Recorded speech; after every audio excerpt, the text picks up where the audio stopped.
little his side came into view, all beplastered with mud. It was a tempting sight. I forgot my prudent intentions and fired my rifle. A pistol would have served at that distance. Round spun old bull like a top, and away he galloped over the prairie.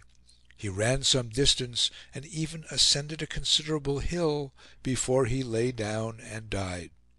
After shooting another bull among the hills, I went back to camp. At noon on the 14th of September, a very large Santa Fe caravan came up. The plain was covered with the long files of their white-topped wagons, the close black carriages in which the traders travel and sleep, large droves of animals, and men on horseback and on foot. They all stopped on the meadow near us. Our diminutive cart and handful of men made but an insignificant figure by the side of their wide and bustling camp. Tete Rouge went over to visit them, and soon came back with half a dozen biscuits in one hand and a bottle of brandy in the other. I inquired where he got them. "Oh," said Tete Rouge, "I know some of the traders. Dr. Dobbs is there besides." I asked who Dr. Dobbs might be. "One of our St. Louis doctors," replied Tete Rouge. For 2 days past I had been severely attacked by the same disorder which had so greatly reduced my strength when at the mountains. At this time I was suffering not a little from the sudden pain and weakness which it occasioned. Tete Rouge, in answer to my inquiries, declared that Dr. Dobbs was a physician of the first standing. Without at all believing him, I resolved to consult this eminent practitioner. Walking over to the camp, I found him lying sound asleep under one of the wagons. He offered in his own person but an indifferent specimen of his skill, for it was 5 months since I had seen so cadaverous a face. His hat had fallen off, and his yellow hair was all in disorder. One of his arms supplied the place of a pillow. His pantaloons were wrinkled halfway up to his knees, and he was covered with little bits of grass and straw, upon which he had rolled in his uneasy slumber. A Mexican stood near, and I made him a sign that he should touch the doctor. Up sprang the learned Dobbs, and sitting upright, rubbed his eyes and looked about him in great bewilderment. I regretted the necessity of disturbing him, and said I had come to ask professional advice. "Your system, sir, is in a disordered state," said he solemnly, after a short examination. I inquired what might be the particular species of disorder.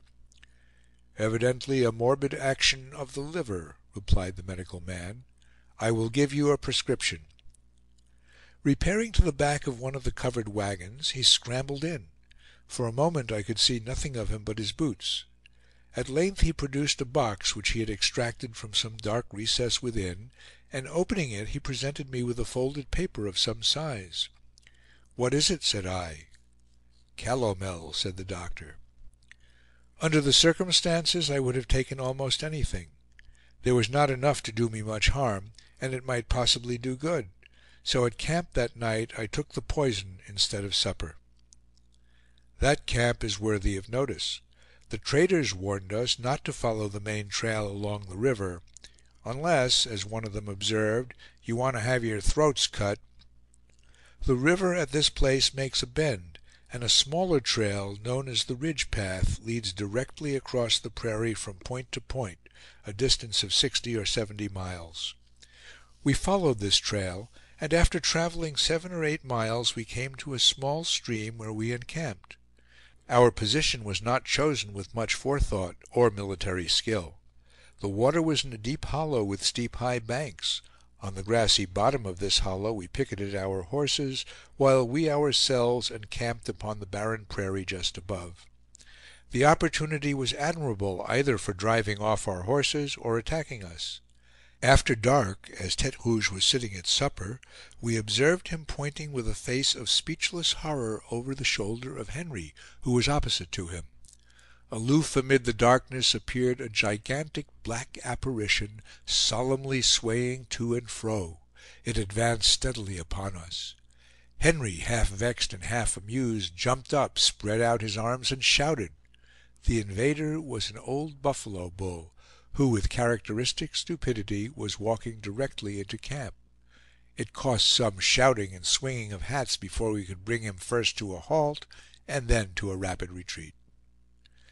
That night the moon was full and bright, but as the black clouds chased rapidly over it, we were at one moment in light and the next in darkness. As the evening advanced, a thunderstorm came up. It struck us with such violence that the tent would have been blown over if we had not interposed the cart to break the force of the wind. At length it subsided to a steady rain.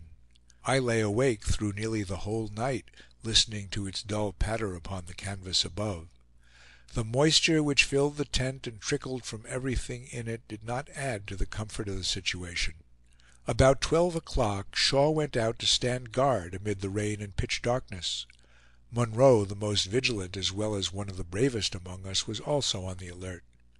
When about 2 hours had passed, Shaw came silently in, and touching Henry, called him in a low, quick voice to come out. "What is it?" I asked. "Indians, I believe," whispered Shaw. "But lie still. I'll call you if there's a fight." He and Henry went out together. I took the cover from my rifle, put a fresh percussion cap upon it, and then, being in much pain, lay down again. In about 5 minutes Shaw came in again. "All right," he said, as he lay down to sleep. Henry was now standing guard in his place. He told me in the morning the particulars of the alarm. Munroe's watchful eye discovered some dark objects down in the hollow among the horses, like men creeping on all fours. Lying flat on their faces, he and Shaw crawled to the edge of the bank, and were soon convinced that what they saw were Indians. Shaw silently withdrew to call Henry, and they all lay watching in the same position. Henry's eye is of the best on the prairie. He detected after a while the true nature of the moving objects. They were nothing but wolves creeping among the horses. It is very singular that when picketed near a camp, horses seldom show any fear of such an intrusion. The wolves appear to have no other object than that of gnawing the trail ropes of rawhide by which the animals are secured. Several times in the course of the journey my horse's trail rope was bitten in two by these nocturnal visitors. End of chapter 26.